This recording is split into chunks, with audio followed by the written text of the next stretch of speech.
Nous présentons aujourd'hui un thriller psychologique de 2009 intitulé « Examen ». Spoiler alerte, prenez soin de vous et n'oubliez pas de vous abonner si vous êtes nouveau. Au début du film, 8 candidats se préparent à un examen d'embauche pour un emploi rentable dans une entreprise. Certains candidats se motivent avec des mots d'encouragement, tandis que d'autres ont fait quelques retouches à leur apparence avant de se diriger vers la salle d'examen. L'endroit est faiblement éclairé avec des bureaux pour chaque candidat conservés uniformément dans toute la salle. Ils disposent également de caméras pour surveiller leurs activités. Une fois que les 8 d'entre eux sont assis, un garde avec un pistolet entre dans la salle, rendant visiblement les candidats nerveux. Il est suivi par un homme qui ne leur dit pas son nom et se présente simplement comme le surveillant. Il leur présente ensuite ses excuses pour les difficultés qu'ils ont rencontrées pour atteindre cette salle, révélant que les candidats ont réussi tous les processus d'embauche précédents et sont les finalistes. S'ils réussissent ce dernier test, ils obtiendront le travail de leur rêve. Comme règle de ce test, le surveillant affirme qu'aucune loi fédérale ne s'applique à l'intérieur de la salle d'examen et que les candidats sont censés suivre uniquement la loi de l'examen, ils ne sont pas autorisés à communiquer avec le gardien ou le surveillant. De même, s'ils abîment le papier intentionnellement ou accidentellement, et s'ils sortent de la pièce pour une raison quelconque, ils seront disqualifiés. Le candidat aura 80 minutes pour compléter le test. Il n'y a qu'une seule question sur le papier devant eux à laquelle ils doivent répondre. Le surveillant leur demande alors s'ils ont des questions. Quand personne ne répond, il leur souhaite bonne chance, démarre le chronomètre et sort. Les candidats tournent leurs papiers respectifs et constatent qu'il est complètement vierge. Tous se regardent avec confusion. Au fil du temps, ils deviennent plus nerveux. Par conséquent, la candidate numéro 2 commence à écrire sur son papier pourquoi elle pense être éligible pour le poste. La caméra dans la pièce zoome sur son papier et on dit au garde de la jeter dehors parce qu'elle a ruiné son papier. Le numéro 2 demande une seconde chance alors que le garde lui verrouille les portes. Un peu plus tard, le numéro 5 se rend compte que la règle dit qu'ils ne peuvent pas parler aux surveillants et aux gardes, ce qui signifie qu'ils peuvent se parler.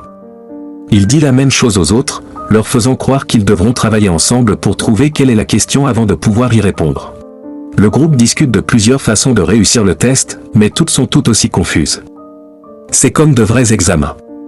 Tout au long de ce candidat numéro 1 ne parle pas du tout. Un homme essaie de se présenter, mais le numéro 5 suggère qu'il se donne des noms d'animaux pour ne pas avoir à révéler leur véritable identité. Il continue en nommant le candidat numéro 1 sourd parce qu'il n'a pas encore parlé. Ensuite les mecs s'appellent brun, noir et blanc selon leur race, et les filles s'appellent blondes, brunes et brunes selon leur couleur de cheveux. Après cela, White suggère qu'ils se lèvent de leur siège car il n'y a aucune règle qui dit qu'ils ne peuvent pas, il prend une chance et se lève. Pour le plus grand plaisir de tous, le garde reste en place, ce qui permet de se déplacer librement. Brunette pense que les questions sont écrites sur du papier avec de l'encre invisible ou un filigrane. Ils sont tous d'accord pour tester la théorie mais ne savent pas comment faire. La brune se lève et utilise les lumières de la pièce pour voir si quelque chose est écrit sur le papier. Cependant, rien n'est visible. Elle insiste toujours sur le fait que chacun vérifie le sien, car la question pourrait être dans un seul d'entre eux. Tout le monde fait ce qu'elle dit, sauf le sourd qui reste tranquillement à sa place.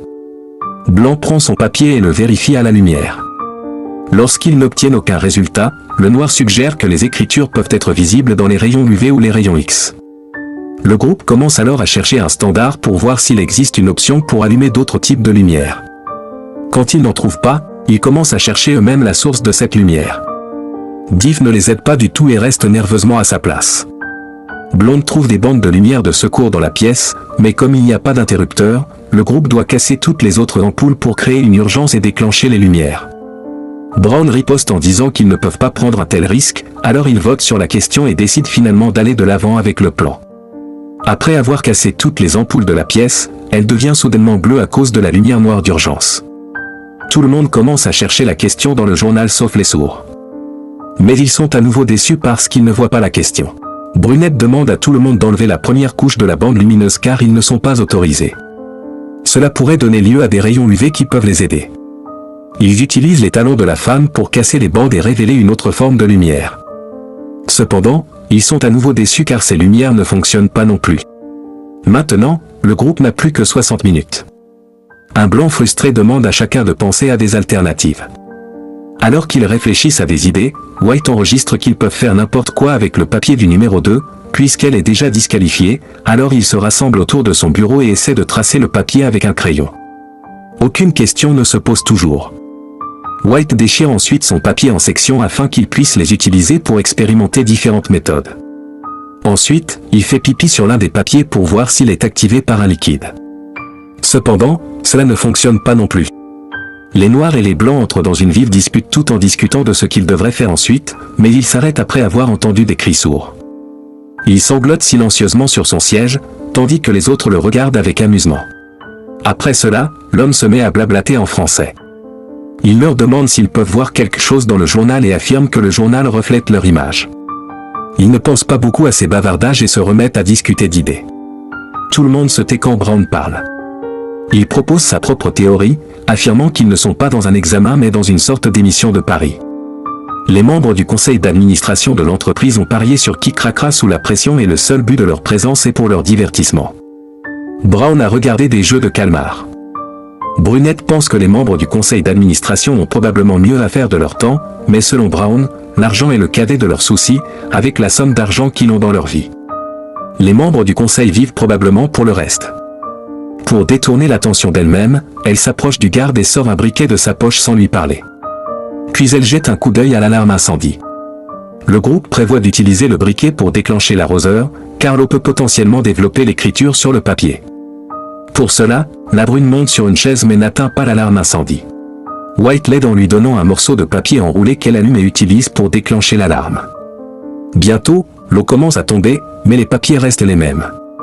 Soudain, le garde se dirige vers le groupe. À ce moment-là, la brune déplie Pepper dans sa main et révèle qu'il s'agit du sien. White l'avait trahi pour desserrer la concurrence. Le garde entraîne la brune alors qu'elle appelle White un tricheur. Suite à cela, un noir enragé dit qu'il éteindra les lumières blanches. Cela fait s'éteindre les lumières et le groupe comprend qu'ils sont activés par la voix. Ils se demandent mutuellement de faire attention à ce qu'ils disent. Lorsque l'homme sourd recommence à pleurer, White s'assied sournoisement devant lui et intimide le pauvre homme pour qu'il déchire son propre papier et le mange. Le garde s'approche sourd et le renvoie également. Désormais, il ne reste plus que 5 candidats. Black rabaisse pour être une personne horrible, mais White insiste sur le fait qu'il devrait le remercier d'avoir fait sortir leur concurrent. Il affirme également qu'il sait quelle est la question, mais refuse de dire aux autres. Dans un accès de rage, les noirs l'assomment d'un seul coup de poing. Le groupe l'attache ensuite à un siège et couvre sa bouche avec une cravate. Un peu plus tard, White a repris conscience. Dark enlève son bâillon et il demande ses médicaments, disant qu'il est également affecté par le virus et qu'il doit prendre des médicaments toutes les heures pour qu'il vive. Certains pensent qu'il fait semblant, mais Black dit qu'il a une crise à cause du virus. Il commence à chercher la pilule dont il parlait mais ne la trouve pas dans la pièce. Avec seulement 15 minutes restantes sur la minuterie, ils se vérifient mutuellement pour la pilule. Dark soupçonne Brown de l'avoir pris et a raison lorsqu'elle trouve le pelle collé à un chewing-gum sous sa table. Elle essaie de le donner à manger à White, mais Brown le jette dans un évier. Alors que les autres essaient de le faire sortir, une sombre stressée se présente devant la caméra et demande au surveillant de sauver l'homme, mais depuis qu'elle a parlé au surveillant, elle est immédiatement disqualifiée.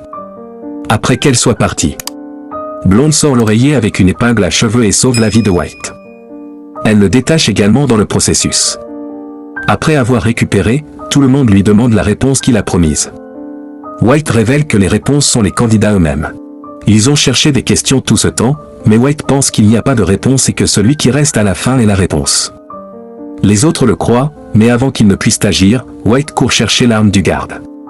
Black le repousse et acquiert lui-même l'arme. Il le pointe vers White, qui affirme avec confiance qu'il ne tirera sur personne. Simultanément, il attaque les noirs et récupère le pistolet. Cependant, lorsqu'il est sur le point de l'utiliser, il se rend compte que le pistolet a une reconnaissance d'empreinte digitale. Alors Blanc utilise le garde et pointe l'arme sur les autres. Il menace tout le monde de sortir de la salle par eux-mêmes afin qu'ils puissent gagner le poste. Brown ne riposte pas de peur d'être abattu et s'en va délibérément. Une blonde effrayée sort lentement, mais crie à la fin. La pièce devient noire, faisant tirer le blanc dans des directions aléatoires. Lorsque les lumières reviennent, le noir tombe mou sur le sol avec un trou de balle dans la poitrine. White regarde autour de lui et voit que la blonde a toujours un pied à l'intérieur de la pièce. Il est sur le point de lui tirer dessus également, mais remarque que le chronomètre s'est arrêté. Maintenant, White se dirige vers la caméra et dit au surveillant qu'il est le gagnant du concours. Le garde s'approche de lui et lui montre l'heure à laquelle Blanc est sous le choc de voir qu'il leur reste encore 20 secondes, ce qui signifie qu'il est disqualifié pour avoir parlé au surveillant. Il est alors révélé que les sourds avaient changé l'heure alors qu'il était occupé à discuter d'autre chose. Enfin, il ne reste plus qu'une blonde. Elle entre dans la pièce et ramasse les lunettes de sourd qui étaient tombées pendant qu'on le sortait. À l'aide de ceci, elle regarde le papier et voit la question écrite dessus. À sa plus grande surprise, Diff entre dans la pièce, révélant qu'il est le PDG de l'entreprise et qu'il était dans le test pour garder un œil sur la blonde de tout le monde, s'approche de lui et dit non. Le PDG et le surveillant sourit, voyant qu'elle a compris la question et réussi le test. Il s'avère que lorsque le surveillant leur a demandé s'ils avaient des questions au début du test, c'était la seule question à laquelle ils devaient répondre. L'ensemble de l'examen visait à tester l'intelligence et l'attention des candidats. Ils embauchent Blonde comme secrétaire du PDG, mais elle n'accepte pas le poste parce qu'elle ne veut pas travailler avec une organisation qui tue les gens. Le surveillant révèle que Black n'est pas vraiment mort et que la balle avec laquelle il a été touché est une capsule qui guérit la blessure. Après avoir pénétré le corps, c'est en fait le médicament magique qu'ils ont récemment fabriqué, qui peut guérir n'importe quelle maladie dans le monde. Enfin, la blonde accepte le poste et le film se termine alors qu'elle serre la main du PDG. C'est l'histoire du film intitulé Exam. Abonnez-moi pour plus de vidéos comme celle-ci.